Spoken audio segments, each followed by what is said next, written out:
Hey, welcome to the April 2021 monthly studio report. This is the report for the month of April and all the activities that have been going on in Broken Hammer, and all is fair in Dust and Air. I am the founder, CEO, project manager, various titles of the company. And one of these days I'm going to get a Broken Hammer hat and t-shirt and everything to go with this. So for now, please stick with me.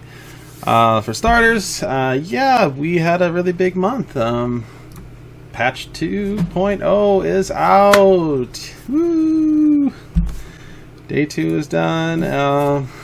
It was one of the wildest months we've probably had since the crowdfunding campaign. Crowdfunding was, we were trying to get some sort of playable demo ready, and it was just like going back and forth, getting art files, doing bug patches. Oh my gosh, it was chaos.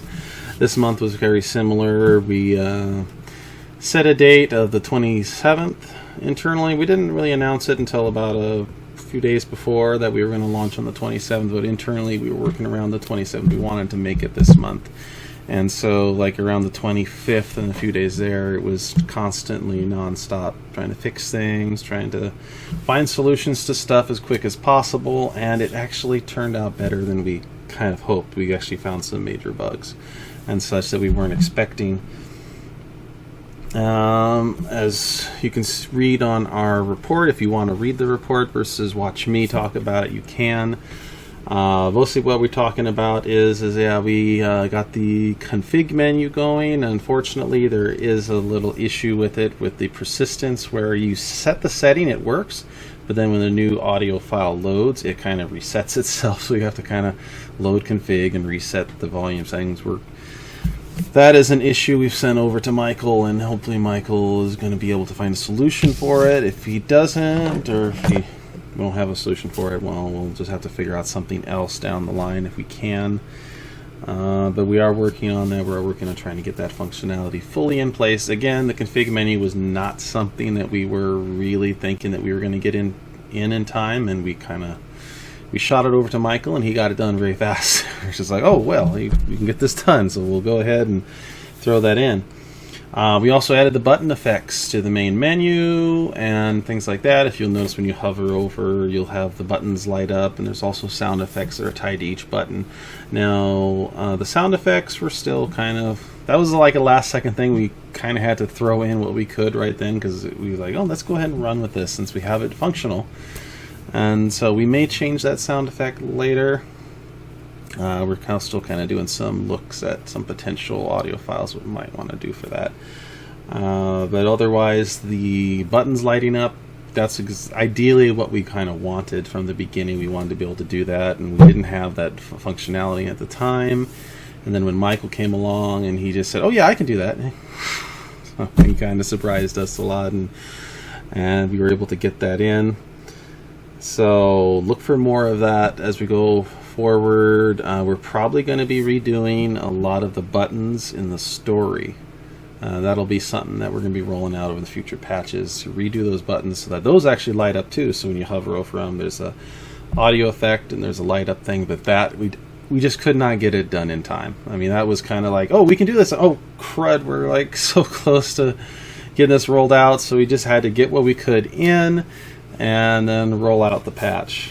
So that is going to be coming in the future patches. We'll get all those button effects redone. All that is pending on is that the image button selections that we're doing work right, because before we actually had everything working great. I mean, everything was like set, and then we had some issues that cropped up and we had to get rid of those image buttons. We had to use something else temporary for the time being. So we're thinking that the removal of the 3D camera is also going to enable those things to work right. We're finding a lot of the issues with Dust and Air were all tied to that camera system, which we used on the Gramps intro and the various Gramps scenes where you have the grandfather and the family that are talking. And really, it's like when it came down to it, was like, well, wait a minute, are we going to really put the entire project based on like a 3D camera that only exists in certain scenes? And are we gonna, no, we had to, okay, let's throw out the 3D camera for now, and Tyranno is gonna have to fix that later. We don't know when the ETA fixes, but for now we just said forget the camera system. We're not gonna run with that stuff right now. But very much a big shout out goes to this whole month was basically the efforts of our team members. Winks, she did incredibly good. She was in the middle of a move too, and she was able to come through with some huge art files like right when we needed them, right at the perfect timing. So we're very grateful for her. Khan did amazingly. He's kind of building his own portfolio and kind of doing more freelance stuff right now, and we came to him and we said, hey, we got this stuff need to be done, can you do it? We got to get it done before end of April, and he came through really big on that. He finished a background, and he finished actually 2 backgrounds, it turned out to be, so that was pretty awesome. And he's also working on a few other things right now. And then, of course, Ingrid, she did help going into this month. We were able to get the Jocchan guard done, part thanks to her, because she actually did get us a updated model, at least the basic one. And she was going, so she was having some real life stuff during the month. She wasn't moving, but there was something else that was going on, and we'll go into it here. But yeah, she's all right though. It's just it was just a hectic month, and that was coming in, and so she got us that file, which we were able to get to Winks, and Winks was able to get something out in time. So it's like, we're like, yes, thank you, Ingrid. And then, of course, it was Michael, programmer. I mean, we set a work order before him and said, hey, this is what we'd like to get done before the patch. He pretty much finished a whole bunch of it within a couple of days to a week, and then the rest of it was just going back and forth and kind of, does this work, does that work? And there's more stuff coming from him in the written report. We talk about it later, but right now I'll just go over it, that we are working on an achievements page. It may not get done in time for the early access, because the thing is like, we can do the achievements. We've tested the functionality. It does work in the game itself, but we want to be able to link it with Steam. And so the trick is taking our achievements, linking them with Steam, and making them connect. And we got to look into some of the coding that has to take place, and how does it work with the Tyranno Builder engine game, how does it work with JavaScript, and seeing if we can get all that resolved. And we are trying to reach out to people and say, hey, did you guys do this thing? How do you guys make them talk to each other? And we have discovered that some of the functionality that we're probably going to have to code into Tyranno Builder ourselves. It's just, it wasn't built like that originally. So other Tyranno devs have said, yeah, we had to invent this all ourselves because it didn't get the functionality from the devs. So the good news is that stuff looks like it is going to be possible. It's just, we're going to have to do a little bit of more of research on it and see if we can get that out. Other thing is that we do have, like, if you played Karawa Shoujo, you know that as you unlock the game, there are things that change on the main title screen. Characters change, character cards, basically a whole bunch of things change as the game unlocks. And we wanted that type of functionality for Dust and Air from the beginning. We didn't know how or when we were going to add it, and Michael did get the basic testing functionality of it in, so that stuff is popping up, and it will be tied into how things unlock. So it's just a matter of, we have to build the assets for it, and how do we want the main title screen to look like with it, and that's going to come into a full rework of the title screen, because it may not fit too well depending on what we're going to do, and we're going to have to meet as a team over the next few months and really kind of discuss that and say, okay, how do we want these things to slot in, how do we want it to look?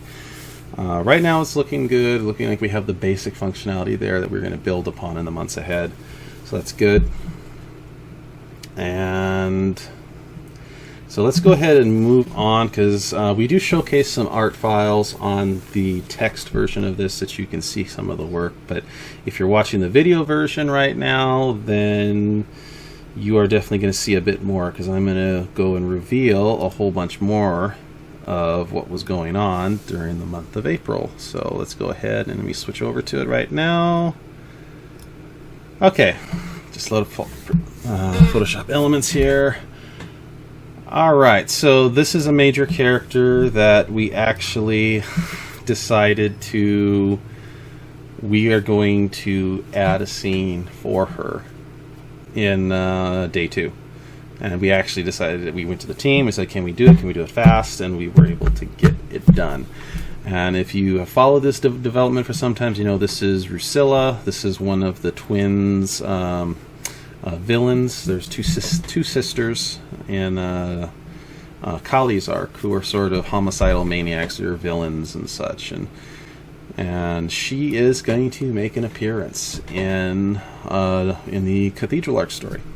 We're really excited about getting her at least some sort of scene with her in, and it does really put more of an effect on Kali's story. So this was the original concept art that was done by Faith. This was done probably a couple years ago. She did this, I think, a live drawing on a screen when we were doing a bunch of stuff for the crowdfunding campaign and talking with Muse. So Faith did the initial, and it's perfect. It's awesome. I mean, she did an excellent Rusilla, got the personality which we were looking for. But again, when you develop things start to change with time as you develop concepts. So what we did for this whole sequence, we sent a lot of this work over to Winks, and Winks started to build some sketches for us before she did the final. And so here's some of the other sketches. This was a sketch 1. And as you notice, there is another character in there. Gee, I wonder if that other character appears. And who is that? I'm sure if you followed the dev, you would know who that is. So these are just concept sketches on how we wanted this little scene to go and how it came to play. And we actually chose a combination of some of these. So I'm not going to tell you which ones because you'll have to see it in game. But you can see from the original concept to the actual full color in-game character, yeah. A little bit more of the creepiness is going to come through later on when we do the model. We're going to push the limits a little bit more, but this is exactly what we're needing for this scene. This is the version of Rusilla that's coming in right now. Again, there is a time jump between the times that the Kali story starts and this Cathedral story begins, so there is some leeway for the character that's going to be changing with time. And more like the original concept is going to be the character that you're going to be seeing more in after the time jump, a little bit more creepier, a little bit more unhinged looking. But ideally, this is what we wanted for day 2, is to just showcase Rusilla. Rusilla makes an appearance. So Winks really came through big on that, and she got it done very quickly. We were very ecstatic with her, how awesome she did. And then moving forward, the other character was the Jocchan Guard. This had to be finished for day 2. And as you can see, this was the concept Ingrid sent us. This is what she was able to get done before all sorts of stuff were happening. And then she later updated it with this. And unfortunately, though, we couldn't run with this yet. However, this character may appear later. We are looking at a few potential options because nothing we're going to put to waste. Everything that gets done, we're going to follow it through. And if you notice the characters that are on the document, you'll see that the gun was added. We changed the armor, we got rid of the blade, we added more of a gun, rifle sort of thing. So it was a big update by the time that character got done. So this other character is going to definitely probably end up being someone else later on in the Jocchan arc story. We're just going to have to see where that all goes with time. And lastly, we are working on, Winks is working on, this is what I will go into during the month of May. Winks is going to be working on the Fjordlander character. Now, the Fjordlander character, we are concepting as possibly a mixture of a musketeer with furs. So, just pulled this image from the BBC Musketeer series, and so there's kind of an idea, and then you have your barony character, which has lots of heavy furs. So we're looking at potentially a mixture between these two going forward. The baronies are sort of like this royal Eastern European sort of thing going there. So we're just going to see if we can play with some stuff. We're not going to guarantee how it's going to look yet, but stay tuned. We'll hopefully have an update going into next month. And as well, what we're looking at next month is not too bad on the amount of stuff we're having to do for day 3. We got Georgie is going to be doing he's coming back on briefly. He was busy with a few things after he finished a thug image for us, and then he's coming back on. He's going to be doing a one background and then finishing up 2 of the character models. Now the other character models, we're just looking at expressions and such. We already got the main base expressions done, so there's not going to be a huge amount. It's just getting those expressions done out, and then the other character just needs the shading resolved a little bit, and then we pretty much have the expressions done for that character. So it's not a huge amount going into day 3, which is good. I mean, we're kind of catching up and getting things done faster now. Day 4 should be just an easily like drop in, done, finished. I mean, we're not looking at major content for that. It's raising a question of whether we're going to release day 3 and day 4 in one instead of doing 2 things. Release them as one. So we're talking about that. We're seeing how things are going to come together. We're putting the launch on those at probably either end of May or June sometime, and then going into summer, which will finish the rest of the Cathedral Neutral story, and we will leave early access. So I think that's about it for this month. It'll be a little bit busy month going into April. I'm going into May. Busy month going into May, so it's gonna be hectic, but it's gonna be good. We're gonna get a lot more done. Get the rest of this thing done. Get it finished, and we'll get the game out of early access hopefully by July. We're projecting that, depending on how fast things get done, it's be either early July or late July, somewhere in there. We're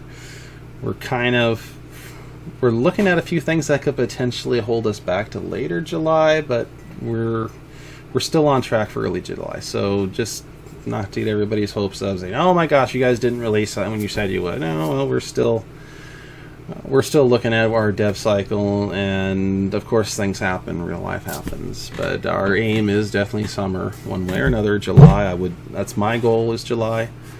Get that release done, and then we'll get us out of early access, and we'll move on to the story arcs.